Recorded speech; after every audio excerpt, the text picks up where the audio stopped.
Hello everyone, good morning, Radhe Radhe, सुप्रभात and welcome back to my new another vlog. Hopefully आप सभी अच्छे होंगे, मस्त होंगे और आपका चैत नवरात्रि भी शायद अच्छा बीता हो, क्योंकि ये सारी चीज़ें गांव में देखने को मिलती है।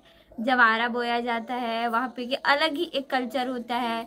जनजातियों में इसका और भी विशेष महत्व है, पर अगर हम इसे शहर में देखें तो काफ़ी नॉर्मल तरीके से कलश रख के अपने घर पर पूजा पाठ किया जाता है। जवारा भी रहता है पर उस तरीके का नहीं। और गांव में यही चीज़ एक बहुत मतलब बड़े एरिया में होता है। पूरा गांव एक जगह पर इकट्ठा होता है और कई सारी चीज़ें होती है वहाँ पे। देवी चढ़ना और माता रानी का किसी इंसान के ऊपर आकर निवास करना, ऐसा कई सारी चीज़ें हैं, धार्मिक मान्यताएं हैं। वो सब अपनी अपनी स्वेच्छाएं, बात और आस्था के ऊपर डिपेंड करती है। तो अभी मेरे यहाँ भी मतलब नानी का उपवास था, तो यहाँ पे उस तरीके का नहीं है कि बहुत सारे लोग आए। ये सारी चीज़ें हो रही है, ढोल मंजीरा बज रहे हैं, जो कि हमारे सीजी कल्चर में बहुत ज़्यादा फेमस है। जवारा के टाइम पे काफ़ी अच्छे तरीके से ढोल नगाड़ा, गांव में एक अलग सा ही वाइब होता है, मतलब कुछ ज़्यादा इंटरेस्टिंग। पर ये सारी चीज़ें यहाँ पर नहीं है। फिलहाल कल मैंने रिसेंटली हिस्ट्री में वो पढ़ा, महाजनपद काल का PYQs। मैंने सोचा तो था कि मैं मध्यकालीन छत्तीसगढ़ का इतिहास स्टार्ट करूँगी, पर मतलब मुझे पढ़ने से पहले लगा कि PYQs लगाते हैं, मतलब कुछ क्वेश्चंस, तो मुझे वहाँ पे दिक्कत आ रहा था। सारा कुछ तो पढ़ा हुआ था, पर अगर जैसे ही पूछ रहा है कि ये महाजनपद किस दिशा में है भारत की नक्शा में, ये मतलब उस तरीके का सवाल, तो इसमें मैं थोड़ी सी अटक जा रही थी। खैर, अब जब भी मैं पढ़ूंगी ऐसी मतलब ऐसे मैपिंग वाला एरिया कि ये इस महाजनपद का हिस्सा है, ये इस जगह का राज्य है, इस जगह का जिला है, जो भी चीज़ें हैं उसको बाय मैपिंग पढ़ने की कोशिश करूँगी, ताकि ये दिमाग प्रॉपरली काम करे और क्वेश्चन अटैम्प्ट करने में दिक्कत ना आए। तो आज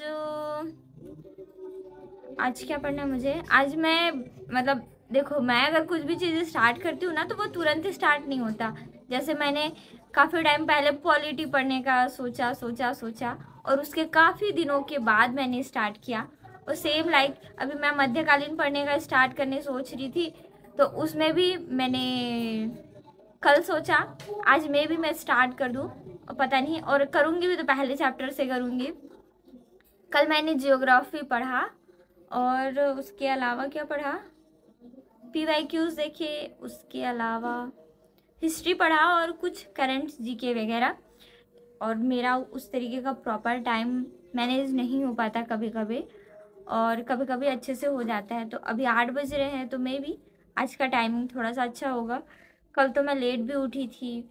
और हाँ, कल मैंने टाइमर नहीं लगाया था, तो जैसे मैंने कल टाइमर नहीं लगाया था, तो मुझे एक चीज़ फील हुआ कि मैं प्रेशराइज महसूस नहीं कर रही थी खुद। मैंने कहीं पे पढ़ा था कि एक व्यक्ति किसी गार्डनर से पूछता है कि वाई ये पौधा मतलब इतने खूबसूरत तरीके से, इतने अच्छे से ग्रो क्यों कर रहा है। तो गार्डनर का सिर्फ एक छोटा सा जवाब था, उतने बड़े बात का, कि मैं इन्हें फोर्स नहीं करता कि ये ग्रो अप करें। तो अगर हम ग्रो अप करना चाहते हैं, तो हमारे अंदर एक मेंटालिटी इस तरीके की होनी चाहिए कि हम खुद को प्रेशराइज ना करें। जब भी हम किसी गवर्नमेंट जॉब की प्रिपरेशन कर रहे होते हैं, तो हमें जॉब चाहिए, हमें सफलता चाहिए, हमें रिजल्ट चाहिए, पर कहीं ना कहीं हम भी उस रिजल्ट में चाहिए। ऐसा थोड़ा ना है कि हम अपने आप को ख़त्म कर लें और आ गया रिजल्ट, हाँ भाई आ गया रिजल्ट, पास हो गया, जॉब मिल गया। ये सारी चीज़ें भी थोड़ा सा है। प्रिपरेशन के दौरान हम ऑलरेडी बहुत सारी चीज़ों से डिटैच होते हैं, हमारा जो कनेक्शन होता है वो बाकी लोगों से भी थोड़ा सा कम होता है, चिड़चिड़े से होते हैं, परिवार वालों से भी दूर रहते हैं, दोस्त और बाकी सारी चीज़ें तो हम बहुत ज़्यादा साइड में कर देते हैं। तो इन सारी चीज़ों के बीच में कई सारी चीज़ें होती है। तो इसमें अगर आप खुद को उस तरीके से ट्रीट करेंगे कि तू बढ़, तू बढ़, तू पढ़, तो ये सारी चीज़ें भी थोड़ा सा काफ़ी ज़्यादा हैवी फील करने के लिए मजबूर कर देती है बॉडी को। मतलब आप पढ़ो, रिलैक्स होके पढ़ो, आपको बस खुद पे भरोसा होना चाहिए। मैं काफ़ी ज़्यादा डिमोटिवेट होती हूँ, बहुत ज़्यादा डिमोटिवेट होती हूँ। इसलिए नहीं कि मैं पढ़ नहीं पाती हूँ, बल्कि इसलिए ना कि मैं दुकान के दौरान काफ़ी ज़्यादा थक जाती हूँ। अभी मैंने पिछले 2 दिनों से कुछ नया रूटीन ऐड कर रखा है, तो उसके वजह से मुझे लो एनर्जी फील नहीं हो रहा है, पर पूरे दिन इधर उधर इधर उधर इधर उधर, तो इस वजह से मेरे पैरों में थोड़ी सी दिक्कत है। और अब देखते हैं, वो दिक्कत शायद सारे शॉपकीपर्स को हो रहा होगा या फिर मेरे कुर्सी की वजह से हो रहा होगा, क्योंकि कुर्सी का साइज है ना थोड़ा सा नीचे है और इस वजह से दिक्कत कर रहा होगा। तो मैंने इसके लिए भी थोड़ा मम्मी से बात किया है। अब तुरंत नहीं आता मेरे लिए सामान, कुछ काफ़ी ज़्यादा मिन्नतें करनी पड़ती है, वो इसलिए क्योंकि मम्मी के पास थोड़ा सा टाइम कम होता है। तो कुछ दिनों में देखो, इससे पहले मेरे पास टेबल नहीं था, बहुत पहले की बात है, समथिंग 1 महीना तो हो गया, 1-1.5 महीना मुझे टेबल लिए हुए। इससे पहले मेरे पास स्टडी टेबल नहीं था, यहाँ पे एक छोटा सा टेबल था, वो काफ़ी ज़्यादा पुराना था और उसी में मतलब वो तो हिलता भी था, ऐसे लिखती थी ना मैं, तो ऐसे डिगमिग डिगमिग डिगमिग करता था। फिर चीज़ें हैं, अब धीरे से सारा कुछ बदलाव करता है, कुछ बदलाव तुरंत हो जाते हैं और कुछ बदलाव के लिए थोड़ी सी समय चाहिए होती है। इन सारी चीज़ों को इग्नोर करते हैं। अभी हम करेंगे हिस्ट्री का स्टार्ट, वो भी मेडाइवल हिस्ट्री, एंड ज्योग्राफी का जो है वो कंटिन्यूसली करूँगी, क्योंकि अगर जब मैं कोई चीज़ें स्टार्ट करती हूँ ना तो मेरे इतनों से इंटरेस्ट आने लगता है। तो इसको अगर कंसिस्टेंटली पूरा तरीके से ईमानदारी से करें तो शायद इस सब्जेक्ट में भी अदर सब्जेक्ट की तरह इंटरेस्ट आने लगे। मैं ऐसा मानती हूँ कि मुझे साइंस के सब्जेक्ट में इसलिए इंटरेस्ट है क्योंकि मैंने अभी नहीं, शुरू से ही साइंस पढ़ा था। लाइक 10th के बाद से ही मेरे दिमाग में था कि ये सारी चीज़ें हैं, इसको करना है, ये सब्जेक्ट है। जब मैं हॉस्टल में थी ना, मैं बता रही हूँ, मेरा 6-7 क्लास था, उस टाइम पे मुझे काफ़ी ज़्यादा नहीं पता था चीज़ों के बारे में कि बायोलॉजी जियोग्राफी क्या होता, अरे यार साइंस के सब्जेक्ट में लाइक बॉटनी, जूलॉजी, ये सारी चीज़ें मुझे नहीं पता थी।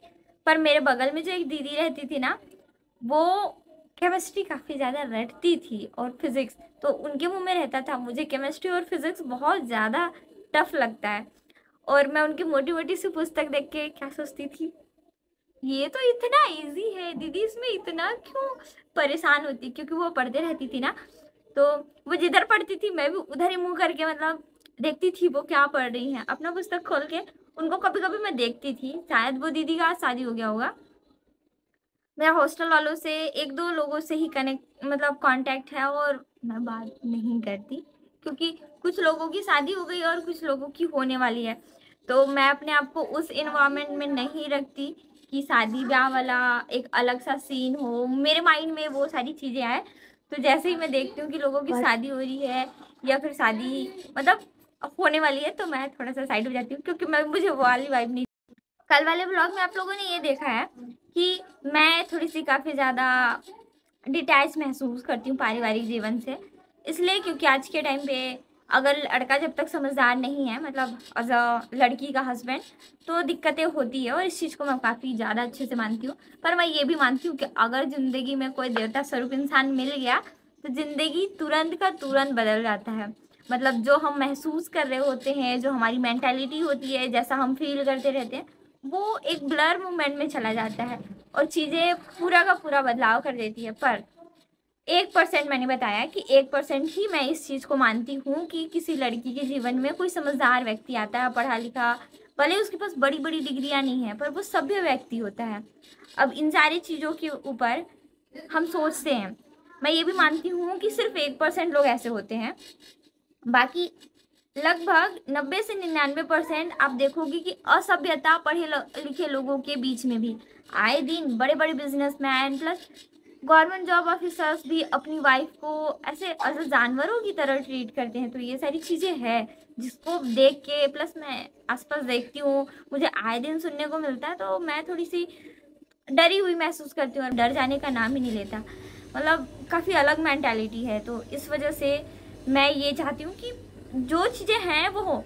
अब सामाजिक तौर पे मेरा भी किसी व्यक्ति से होगा विवाह, हो सकता है कि बाद में हो या हो सकता है कि ना हो, ये एक नेचुरल प्रोसेस है जो कि मेरे ऊपर डिपेंड करेगा कि मैं करना चाहती हूँ या नहीं।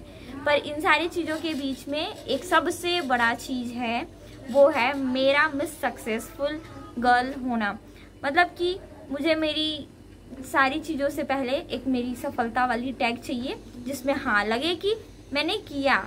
प्रॉब्लम थे वो प्रॉब्लम सिर्फ नाम के प्रॉब्लम थे, कहीं ना कहीं हर किसी के जीवन में प्रॉब्लम होते हैं, तो वो लड़के ही आगे जाते हैं। इसलिए वो सारी चीज़ों को साइड में रखते हुए खुद को एक स्पेशल टैग प्रोवाइड कराना मेरा सबसे पहला टारगेट है, बाकी टारगेट के पहले। कभी कभी सुबह लेट उठने की वजह से जो मेरा रूटीन होता है सुबह नहाने धोने का, वो बदल जाता है। सीमा दीदी मुझे काफ़ी ज़्यादा तंग कर रही थी क्योंकि इन्हें अपना ड्रेस फिट कराना था। कुछ लोगों को मेरे वीडियो काफ़ी ज़्यादा पसंद आते हैं, काफ़ी ज़्यादा लोग मोटिवेट भी होते हैं मुझे देखकर, और कुछ लोगों को तो बस मुझे आके नेगेटिव करना रहता है। भाई मेरी भी मेंटालिटी है, ऐसे जहर घोलोगे तो मैं कैसे करूँगी सारा चीज़। खैर, इन सारी चीज़ों को इग्नोर करते हुए आज मैंने जितने भी टारगेट बनाए थे उसमें से कुछ टारगेट तो इनकम्प्लीट थे, पर मैंने अच्छा खासा 5 घंटे का पढ़ाई पूरा किया। और सबसे अच्छी चीज़ कि जब मैं पढ़ने के मूड में होती हूँ तो मैं सारा कुछ आसानी से इग्नोर कर देती हूँ।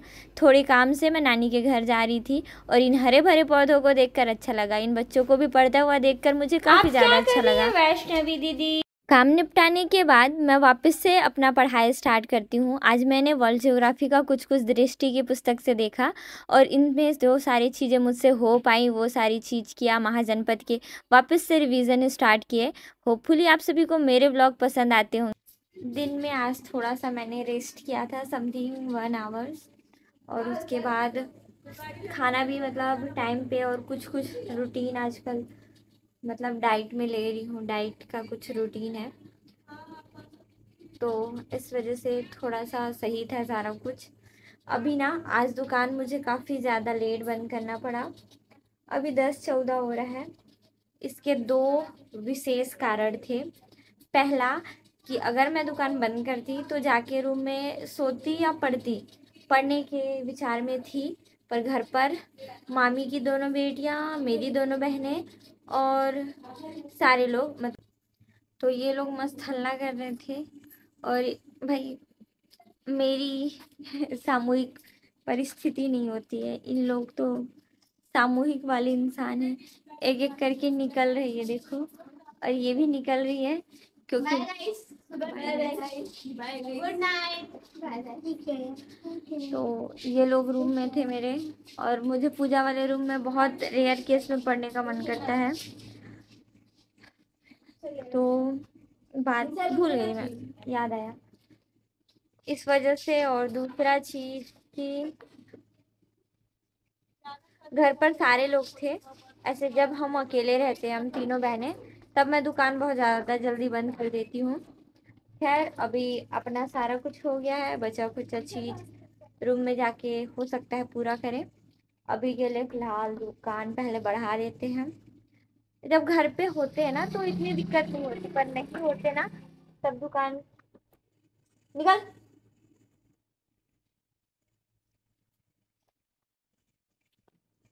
मैं कुछ भी चीज़ शेयर कर सकती हूँ, पर अपने नोट्स, अपनी बुक, मुझे कोई अगर कोई छू भी देता है ना ऐसे वैसे, मुझे चिढ़ होने लगती है, पता नहीं कैसे।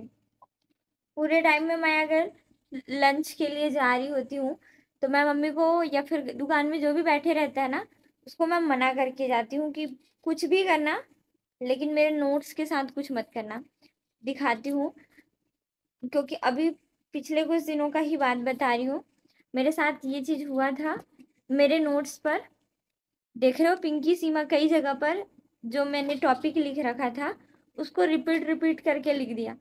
अब इस चीज़ से मुझे इतनी ज़्यादा चिढ़ मच गई, मैंने तो सोचा मैं मार भी दूँ, पर मुझे ये नहीं पता चला ना कि सीमा ने किया है या फिर पिंकी ने किया है।